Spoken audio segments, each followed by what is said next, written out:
सबसे पहली तैयारी जो जेल मैनुअल के हिसाब से होनी चाहिए वो ये है कि उनको सेफ एंड सिक्योर प्लेस में रखना है। यहाँ पे classification system on the basis of status या on the basis of wealth नहीं है। इंसुलिन लेते हैं, काफ़ी ज़्यादा इनको डायबिटीज़ रहती है, तो उसके लिए जो है रिक्वायरमेंट है कि एक मेडिकल प्रोफेशनल के उसमें जो है इनको रखा जाए, जो सिक्योरिटी के लिहाज से इनको मुलाकात जंगले में आम आदमियों के साथ नहीं खड़ा किया जा सकता। इस टाइम पे जो जेलें हैं 16 जेलें हैं, उसमें ऐसी कोई जगह नहीं है जहाँ पे कि वो सीएम शिप जो है जेल से चला सकें। जब भी कोई ऐसा इन्फ्लुएंशियल प्रिजनर जेल में आता है तो उसके रखने की तैयारी तो करनी ही पड़ती है। तो जो सबसे पहली तैयारी जो जेल मैनुअल के हिसाब से होनी चाहिए वो ये है कि उनको सेफ एंड सिक्योर प्लेस में रखना है, क्योंकि किसी आदमी को कोई अटैक ना करे, नुकसान ना पहुंचाए, ये सबसे पहली जिम्मेवारी होती है सुप्रीम जेल की। तो सबसे पहले तो इनको सेफ एंड सिक्योर प्लेस पे रखना पड़ेगा। सेफ एंड सिक्योर प्लेस कुछ भी हो सकता है, कोई बैरक हो सकती है, बड़ी बैरक हो सकती है, सेल हो सकती है, तो किसी जगह पे उनको रख सकते हैं। और ऐसी जगह पे रखें जहाँ पे जैसे ये मेडिटेशन करते हैं, सुना है विपस्सना मेडिटेशन करते हैं, सुना है ये योगा वगैरह करते हैं, तो ऐसी जगह पे रखेंगे जहाँ पे कि ये सब कुछ कर सके। दिल्ली के बारे में एक अच्छी बात कहें या बुरी बात कहें, ये है कि यहाँ पे classification system on the basis of status या on the basis of wealth नहीं है। किसी टाइम पे, आज से 30 साल पहले, ये क्लासिफिकेशन सिस्टम होता था जिसमें कि कोई एमएलए है, एमपी है, कोई इनकम टैक्स पेई है, ग्रेजुएट है, इनको बी क्लास फैसिलिटी मिलती थी। बाकी जो होते थे उनको सी क्लास फैसिलिटी मिलती थी।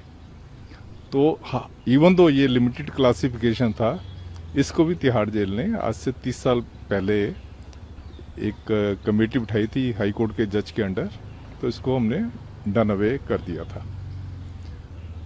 यही अगर ये सिचुएशन होती साउदर्न स्टेट्स में, वहाँ पे क्लासिफिकेशन है, वहाँ पे स्पेशल क्लास है, ए क्लास है, बी क्लास है, सी क्लास है, वहाँ पे है, वहाँ पे तो बहुत ज़्यादा फैसिलिटी होती है। तो यहाँ जो हमारे यहाँ जो तिहाड़ में जो फैसिलिटी होती है, ये रिक्वायरमेंट के हिसाब से होती है। अब जैसे कोई आदमी यहाँ से बीए कर रहा है, एमए कर रहा है, या और कोई प्रोफेशनल कोर्स कर रहा है जेल से अंदर, इग्नोउ यूनिवर्सिटी है जेल के अंदर, उसकी ब्रांच है, तो वहाँ कर रहा है, तो उसके लिए जैसे है उसके लिए एकांतवास जरूरी होता है। तो उसको ऐसी जगह पे रखते हैं जहाँ पे कि वो आराम से जो है अपनी स्टडी कर सके, उसको कोई डिस्टर्ब ना करे। तो ये होगी ज़रूरत के हिसाब से। अब जैसे अगर मैं इसको लेके आऊँ अरविंद केजरीवाल जी के ऊपर, तो इनको जो है जैसा मैंने अखबारों में पढ़ा है कि इंसुलिन लेते हैं, काफ़ी ज़्यादा इनको डायबिटीज़ रहती है, तो उसके लिए जो है रिक्वायरमेंट है कि एक मेडिकल प्रोफेशनल के उसमें जो है इनको रखा जाए, जो कि इनकी शुगर के जो रीडिंग्स लेनी होती हैं, इनकी शुगर्स की रीडिंग्स वगैरह ले और कॉन्स्टेंटली मॉनिटर करे कि जो शुगर अगर ज़्यादा ऊपर या नीचे हो जाती है उसके लिए, प्लस जो दवाई है या जो इंसुलिन है वो इनको बिल्कुल टाइम पे मिले, तो उसके लिए इनको दूसरे प्रिजनर से अलग रखना जरूरी है। सेफ्टी सिक्योरिटी मैंने कह दिया, मेडिकल रिक्वायरमेंट कह दी। उसके अलावा इनको जैसे मिलने के लिए जो आम आदमी जो मिलता है वो तो मिलता है कि हमारे यहाँ ये मुलाकात जंगले होते हैं जेल में, आम आदमी मुलाकात जंगले में मिलता है। आम आदमी जो है हफ्ते में 2 बार जो है अपने घर वालों को मिल सकता है, और नाम उसको जो है पहले देने पड़ते हैं। जिनसे वो मिलना चाहेगा तो उनके नाम पहले देने होते हैं। वो 10 आदमियों के नाम देने होते हैं। हमारे टाइम पे 10 आदमी होते थे, अब शायद इन्होंने बढ़ा दिया तो मुझे पता नहीं। तो 10 आदमियों के नाम होते थे, पहले देने होते थे। वो 10 आदमी जो है टेली बुकिंग करके हफ्ते में 2 बार जो है मिल सकते हैं। हमारे यहाँ टेली बुकिंग सिस्टम है जेल में, जिससे कि आप टेलीफोन पे बुकिंग करवाएं, वो आपको बता देगा, जो ऑपरेटर है वो बता देगा कि आप फला फला डेट को फला फला बजे आप आ जाओ, तो उसकी मुलाकात जो है मुलाकात जंगले में हो जाती थी।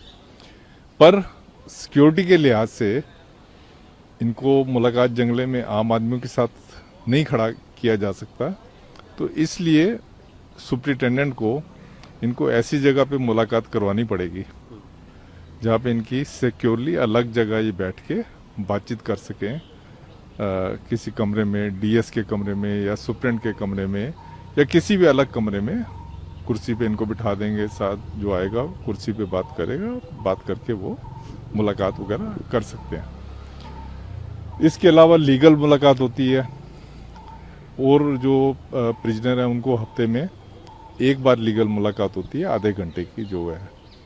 दूसरी मुलाकात ये भी आधे घंटे की होती है, पर सुप्रिंटेंडेंट जेल जो है उस टाइम को जो है एक्सटेंड कर सकता है। तो इसके केस में सुप्रिंटेंडेंट जेल जो है एक्सटेंड कर सकता है, क्योंकि जो भी सुप्रिंटेंडेंट जेल है उसको एक बड़ा डेलिकेट बैलेंस करना पड़ेगा, ताकि कहीं ये भी ना हो कि किसी को लगे कि इनको एक्स्ट्रा फैसिलिटी बहुत ज़्यादा दी जा रही है, तो उसमें भी आपको कोर्ट खींच सकती है। आपको खाली जेल प्रशासन नहीं होता, आपको कोर्ट भी जो है कह सकती है कि आप कंटेम्प्ट ऑफ कोर्ट कर रहे हो अगर आप फालतू फैसिलिटी दे रहे हो, क्योंकि कोर्ट हमेशा कहती है कि जो एज पर रूल्स उसको आप जेल में रखो। अगर आप रूल्स को रिलैक्स कर रहे हो, कोर्ट भी आपको खींच सकती है, आपको जेल प्रशासन भी खींच सकता है, और जो एडमिनिस्ट्रेटर है दिल्ली का वो भी आपको खींच सकता है। इसलिए सुप्रीम जेल को बहुत ही उसमें डेलिकेट पोजीशन में उसकी स्थिति होती है, जिसमें कि उसको चलना पड़ेगा। सर, आपने रूल्स की बात की, सिटिंग सीएम के लिए क्या प्रोटोकॉल क्या कहता है, रूल्स क्या कहता है? देखिए, सिटिंग सीएम के लिए जो है कोई मुझे तो लगता नहीं हमारा मैनुअल जो है विजुअलाइज करता है कि कोई सिटिंग सीएम आ जाएगा। इसके लिए कोई स्पेसिफिक कोई वो नहीं है, पर हाँ पहले ये होता था कि अगर कोई एमएलए आ गया या एमपी आ गया, उसके लिए बी क्लास फैसिलिटी होती थी, पर आज की डेट में वो बी क्लास फैसिलिटी भी नहीं है। एक आम आदमी की तरह वो रहेंगे जेल में, और उसको जेल में रखना पड़ता है। खाली सुविधाएं जो है उनकी हेल्थ कहती है या एजुकेशन, जो उनकी रिक्वायरमेंट है उसके हिसाब से आप फैसिलिटी देते हो। सर, जैसे अभी ये कहा जा रहा है दिल्ली सरकार की तरफ से, आम आदमी पार्टी की तरफ से, कि जो सरकार है वो जेल से चलेगी, कितना आपको ये फिजिबल लगता है, और इसमें तिहाड़ जो एडमिनिस्ट्रेशन है उसके लिए कितना चैलेंजिंग होने वाला है अगर ऐसा होता है तो? देखिए, तो बहुत ज़्यादा चैलेंजिंग हो जाएगा, क्योंकि अगर सीएम है, सीएम के साथ उनका पर्सनल स्टाफ को भी बिठाना पड़ेगा, है ना, और स्टाफ को भी करना पड़ेगा। तो वो तो ऐसी कोई जो हमारी जो इस टाइम पे जो जेलें हैं, 16 जेलें हैं, उसमें ऐसी कोई जगह नहीं है जहाँ पे कि वो सीएमशिप जो है जेल से चला सकें। उसमें टोटली आपको रूल्स को तोड़ना पड़ेगा। मैंने रूल्स आपको पहले बता ही दिए, टोटल रूल्स को तोड़ना पड़ेगा। तो वो मुझे लगता नहीं कि कोई उसको रूल्स को तोड़ने को कोई अलाउ करेगा आपको।